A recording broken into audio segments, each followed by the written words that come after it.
두 번째로, 주님께서 우리에게 우리가 어떻게 기도해야 할지를 가르쳐 주셨습니다. 이방인이 중언부언하는 것처럼 하나님을 믿는 사람들도 늘 중언부언했습니다. 자기의 입신양명을 위해서, 자식들의 출세를 위해서, 부귀영화를 위해서 마치 주문을 외우듯이 같은 말 또 하고 또 하고 또 하고 또 했습니다. 그들에게 주님께서 기도를 가르쳐 주신 것입니다. 너희들이 정말 천지를 창조하신 하나님의 아들이라면, 딸이라면 너희들은 이렇게 기도해야 되는 거예요. 그 기도의 첫 단락이 이렇습니다. 마태복음 6장 9절입니다. 그러므로 너희는 이렇게 기도하라. 하늘에 계신 우리 아버지여, 이름이 거룩히 여김을 받으시오며.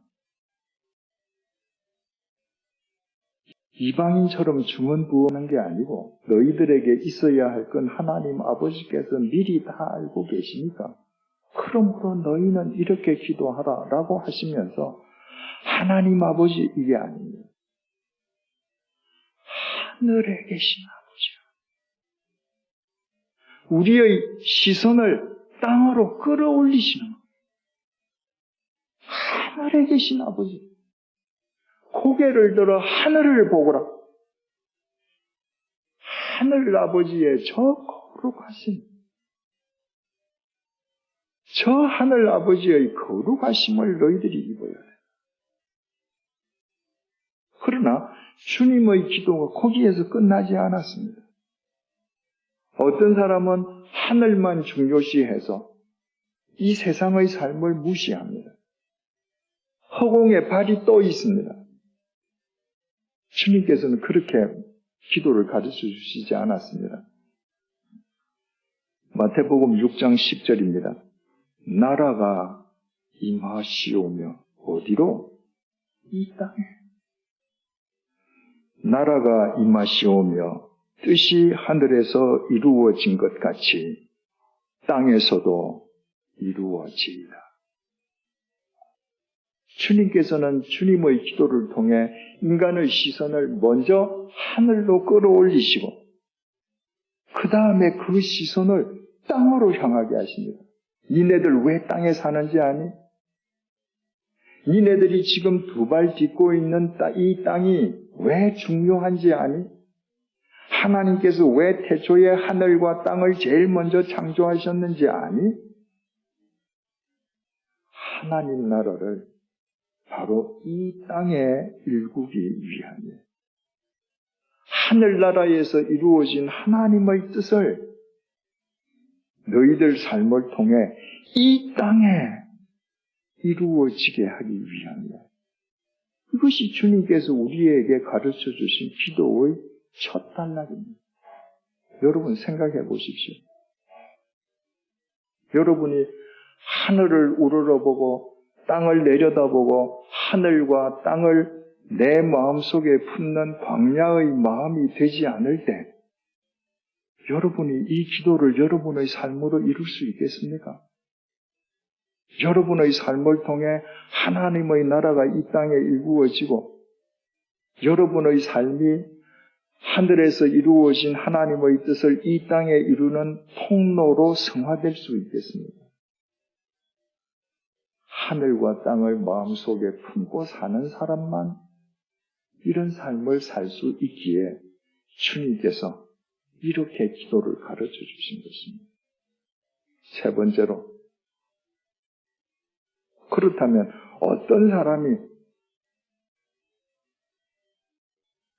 하늘에 계신 아버지를 보면서 하나님 나라를 이 땅에 일구고 하늘에서 이루어진 하나님의 뜻을 이 땅에 이루어가는 통로로 실제로 살아가는 삶을 실천할 수 있겠는가? 마태복음 6장 33절입니다. 그런즉 너희는 먼저 그의 나라와 그의 의를 구하라. 그리하면 이 모든 것을 너희에게 더하시리라.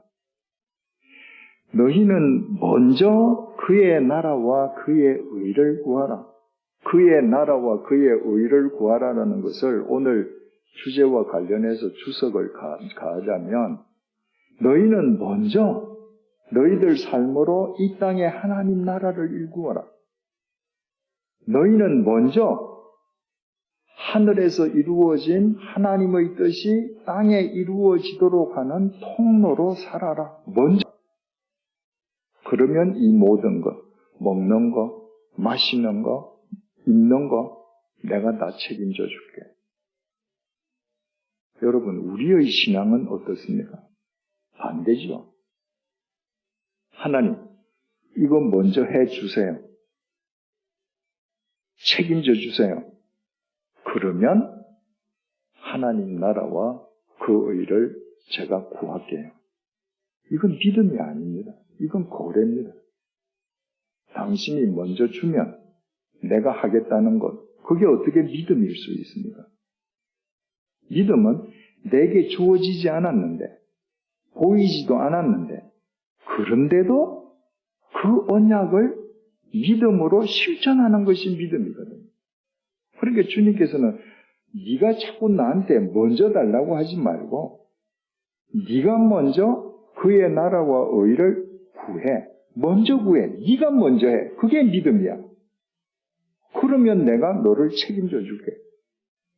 그러면 누가 먼저 내가 지금 줄여도 내가 시련 속에 있어도 절망의 터널에서 출구가 보이지 않는 상황 속에서도 먼저 하나님의 나라와 그 의를 구할 수 있겠습니까? 주님께서 너희가 먼저 그의 나라와 의를 구하라고 하시기 직전에 이렇게 말씀하셨습니다. 마태복음 6장 25절에서 26절입니다. 그러므로 내가 너희에게 이르노니 목숨을 위하여 무엇을 먹을까? 무엇을 마실까? 몸을 위하여 무엇을 입을까? 염려하지 말라. 목숨이 음식보다 중하지 아니하며 몸이 의복보다 중하지 아니하냐. 여러분 그렇지 않습니까? 우리의 옷이나 우리가 먹는 음식보다도 우리의 생명이 훨씬 더 중요하지 않습니까? 그렇다면 우리는 어떻게 내가 이 땅을 살아가면서 내 생명의 의미와 가치를 고양시킬 수 있을까? 어떻게 하면 이 땅에서 고작 몇십 년 사는 내 유한한 이 생명을 하나님의 영원한 생명에 접속시켜서 매일매일 살아갈 수 있을까를 생각해야 되지 않겠습니까? 그런데 정작 중요한 생명은 뒷전에 내쳐두고 우리가 하는 모든 고민, 우리의 인생을 거는 모든 일들은 실은 따지고 보면 더 잘 먹고, 더 잘 입고, 더 좋은 아파트 살고, 더 좋은 자동차 타자는 겁니다. 그걸 위해서 우리의 생명을 갉아먹고 살아갑니다. 그런 사람들을 향해서 주님께서 그렇게 살지 말고 먼저 하나님 나라와 의를 구해라. 어떻게 가능할까? 26절입니다. 공중의 새를 보라. 공중이 뭡니까? 하늘의 새를 보고 심지도 않고 거두지도 않고 창고에 모아 들이지도 아니하되. 여러분 전 세계 어느 나라에서든 어느 새가 자기가 1년 먹을 양식을 창고에 모아 들인다는 새가 있다는 말을 들어보신 적이 있습니까? 없습니다. 왜 그렇습니까? 너희 하늘 아버지께서 기르시나니, 예수님께서 너희 하나님이 기르셔 이렇게 말씀하신 것이 아니고 또 시선을 위로 올리는 거예요. 하늘의 새를 봐. 쟤들 창고에 먹는 거 쌓아두지 않지. 그런데 어떻게 살아가니? 저 하늘 아버지께서 책임져 주시기 위함이에요. 너희는 이것들보다 귀하지 아니하니. 거기서 그치시지 않았습니다. 마태복음 6장 28절에서 30절입니다. 또 너희가 어찌 의복을 위하여 염려하느냐? 들의 백합화가 어떻게 자라는가 생각하여 보라. 수고도 아니하고 길쌈도 아니하느니라. 생각해봐. 카타만다는 심사숙고해봐. 뭐를? 들의 백합화가 어떻게 자라는지. 들이 어디에 있나요? 땅에. 하늘을 보게 하신 주님께서 땅을 보게 하십니다. 저 땅을 봐. 저 백합화 한번 봐. 우리나라 백합화는 하얗고 아주 고결하고 품위가 있습니다. 그 비싼 꽃입니다. 예수님께서 말씀하신 우리나라 말로 백합화라고 번역되어 있는 이 꽃이 신약 성경의 헬라어로 크리논이라고 번역되어 있습니다. 이스라엘에 가면요, 이 크리논은 하얀 꽃이 아니고 붉은 조그만 꽃인데 우리나라 꽃으로 따지자면 민들레입니다. 우리나라 백합화처럼 귀한 꽃이 아니고 지천에 널려있는 들꽃입니다. 생명력이 강해서 아무 데서나 자랍니다. 지금 그 꽃을 가리키신 거예요. 저 하찮은 꽃 좀 봐. 제가 수고하고 길쌈을 하니 깊이 한번 생각해요. 그러나 내가 너희에게 29절입니다. 그러나 내가 너희에게 말하노니 솔로몬의 모든 영광으로도 입은 것이 이 꽃 하나만 갖지 못하였느냐. 여러분, 솔로몬이 아무리 금실 무슨 온갖 수놓은 옷을 화려한 옷을 입는다고 할지라도 그 옷은 생명이 없는 겁니다. 무생명체예요. 들꽃은요, 지천에 피어있는 하찮은 들꽃이라도 이건 생명이에요. 여러분, 하늘에서 땅으로 내려 비치는 태양의 빛이 그 빛 색깔이 하루 종일 동일하지 않습니다. 새벽에 동쪽에 떠서 저녁에 서쪽으로 질 때까지 시간마다 각마다 그 빛이 다릅니다. 여러분, 우리나라 들꽃, 들풀에 내려 비치는 빛을 가만히 보면요, 그 생명인 그 들꽃이, 들풀이 그 시시각각 빛이 달라지는 그 빛을 반사하는 게 황홀하기 짝이 없습니다. 어느 부자의 옷이 그 황홀함을 당할 수 있겠습니까? 주님께서 지금 그 말씀하시는 거예요. 30절. 오늘 있다가 내일 아궁이에 던져지는 들풀도 하나님이 이렇게 입히시거든 하물며 너희일까 보냐 믿음이 작은 자들아. 오늘 있다가 내일 아궁이에 던져지는 들풀도 하나님께서 이렇게 입히셔요. 하물며 너희일까 보냐 믿음이 작은 자들아. 여러분, 믿음은 큰 믿음이 있고 작은 믿음이 있습니다. 주님께서는 믿음이 작은 자들이라고 말씀하십니다. 여기서 지금 주님께서 하시는 말씀이 뭐예요? 하늘을 봐. 저 하늘에 가득 찬 하나님의 생명을 봐. 저 한치의 오차도 없이 움직이는 저 천체를 봐. 하늘을 나는 새들을 먹이시는 하나님을 봐. 그 하나님이 네 하나님이에요. 땅을 봐.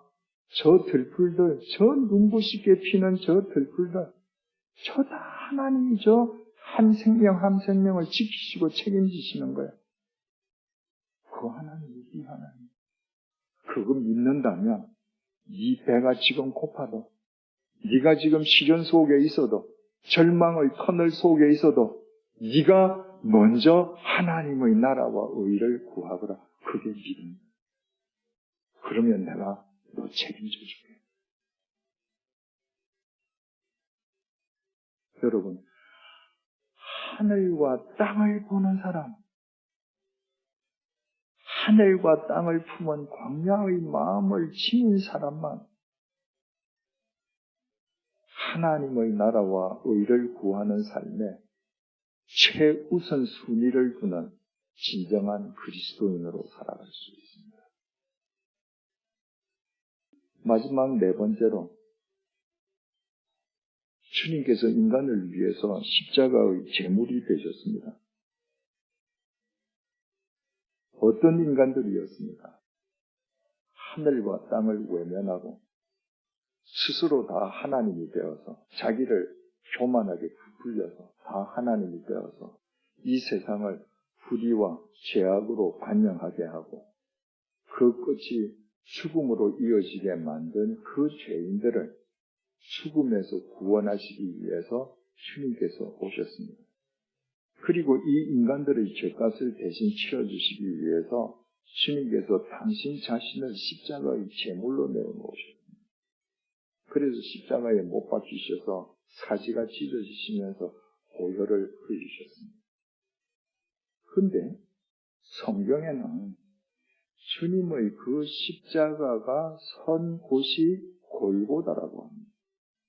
그리고 가로를 치고 번역하면 해골이다 이렇게 되어 있습니다. 히브리어로 골고다라는 말이 해골이라는 말이에요. 여러분, 이스라엘 땅이 우리나라 경상남북도 정도밖에 안 되게 좁다 하지만 우리나라 경상남북도가 좁습니까? 차 타고 가면 얼마나 넓습니까? 이스라엘 땅 그 넓고 넓은 천지에서 예수님의 십자가가 세워진 곳의 이름이 하필이면 해골입니다. 다른 것도 다 많은데 예수님의 십자가가 해골 위에 세워졌습니다. 그렇다면 예수님의 이 해골 위에 세워진 그 십자가를 여러분 머릿속에 지금 한번 우리 같이 그려보십시다. 해골이 있습니다. 누구 해골일까요? 우리 각자의 해골입니다. 우리 해골의 정수리에 예수님의 십자가가 박혔습니다. 그 십자가 위에서 주님께서 못 박히십니다. 왜? 나를 위한 제물이 되셔. 그리고 그 십자가에서 못 박히신 주님의 그 사지로부터 피가 흘러내립니다. 어디로? 해골. 죽었던 해골이 예수 그리스도의 십자가 보혈이 흘러내려와서 그 해골을 적심과 동시에 해골이 살아납니다. 새로운 생명을 얻었습니다. 소생했습니다. 어떤 인간으로 거듭나게 하시기 위해서. 골로새서 1장 20절입니다. 그의 십자가의 피로 화평을 이루사 만물 곧 땅에 있는 것들이나 하늘에 있는 것들이 그로 말미암아 자기와 화목하게 되기를 기뻐하시며. 예수님의 십자가는 인간에 의해 단절되었던 하늘과 땅을 연결시켜주는 통로였습니다. 그 십자가 보혈로 해골이었던 인간이 소생합니다. 어떤 인간으로? 하늘과 땅을 품는 광야의 마음을 지닌 그리스도인으로 거듭나는 것입니다.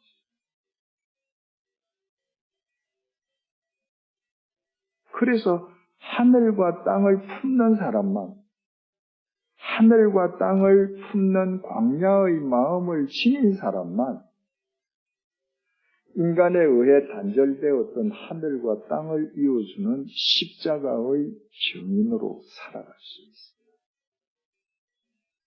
사랑하는 교우님들, 지금 우리는 사순절을 지나고 있습니다. 사순절은 우리를 살리시기 위해서 십자가의 제물이 되셨던 주님의 고난을 기리고 그분의 부활을 대망하는 절기입니다. 우리 해마다 사순절 지나지 않았습니다.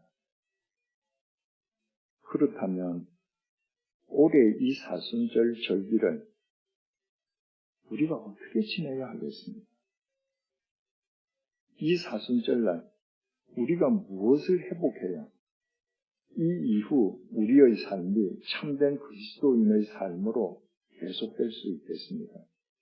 그 말할 것도 없이 예수 그리스도의 십자가 보혈로 하늘과 땅을 등졌던 해골이었던 우리가 하늘과 땅을 품는 광야의 마음으로 소생되어야 하지 않겠습니까? 하늘과 땅을 품는 광야의 마음이 아니고 어떻게 우리의 마음이 하나님의 말씀을 담는 언약의 그릇이 될 수 있겠습니까? 하늘과 땅을 품는 광야의 마음이 아니고 어떻게 우리가 하나님의 나라를 이 땅에 이루고 하늘에서 이루어진 하나님의 뜻을 이 땅에 우리의 삶으로 이루는 통로로 살아갈 수 있겠습니까? 하늘과 땅을 품는 광야의 마음을 품지 않고서 우리가 어떻게 어떤 상황 속에서든 하나님의 나라와 그의 의를 먼저 구하는 삶에 우리의 최우선 순위를 둘 수 있겠습니까? 하늘과 땅을 품는 광야의 마음을 회복하지 않고서야 어떻게 하늘과 땅을 이어주는 십자가의 증인으로 살아갈 수 있겠습니까? 만약에 어떤 사람이 자연 속에, 전원 속에 살고 있다 할지라도 그 사람의 마음 속에 도시가 가득 차 있다는 그 사람은 도시 한가운데에 사는 것과 똑같습니다. 그러나 우리가 지금 도시 한가운데에 살고 있다 할지라도 우리가 하늘과 땅을 품는 광야의 마음을 지니고 살아간다면 우리는 반드시 주님에 의해 이 땅을 맑히고 밝히는 통로로 쓰임받게 될 것입니다. 그리고 그때부터 우리의 1년 12달 365일은 매일 부활절이 될 것입니다. 기도하시겠습니다.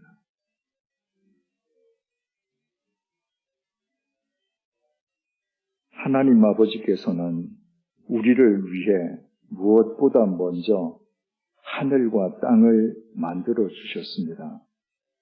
그리고 우리의 삶으로 아버지의 나라를 이 땅에 일구며 하늘에서 이루신 아버지의 뜻을 이 땅에 이루어 가게 하셨습니다. 우리로 하여금 이 땅에서 하나님의 나라와 그 의를 구하는 삶에 최우선 순위를 두게 하셨습니다. 그러나 내일 하늘 아래에 살면서도 나는 오래전에 하늘을 상실해버리고 말았습니다. 땅 위에 살면서도 내가 왜 땅 위에 살고 있는지 생각조차 해보려 하지 않았습니다.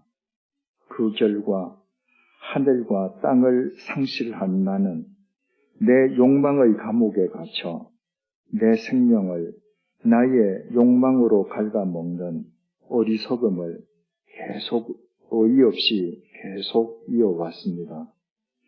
오늘 사순절 4번째 주일을 맞이하여 이 모든 죄과를 회개하오니 주님의 자비하심으로 부디 용서하여 주시기를 간구합니다. 주님의 십자가 보혈을 힘입어 우리 모두 하늘과 땅을 품는 광야의 마음을 지니게 해 주십시오. 그 마음이 하나님의 말씀을 온전히 담는 언약의 그릇이 되게 해 주십시오. 우리가 가는 곳마다 이 땅에 하나님의 나라가 일구어지며 하늘에서 이루어진 하나님의 뜻이 우리의 삶을 통해 이 땅에서도 이루어지게 해 주십시오. 언제 어디서나 하나님의 나라와 그의 의를 먼저 구하는 우리의 삶이 주님의 십자가 안에서 땅과 하늘을 이어주는 통로가 되게 해 주십시오. 그리하여 우리의 코끝에서 숨이 멎는 순간까지 우리의 매일매일이 부활의 생명으로 충만하게 해 주십시오.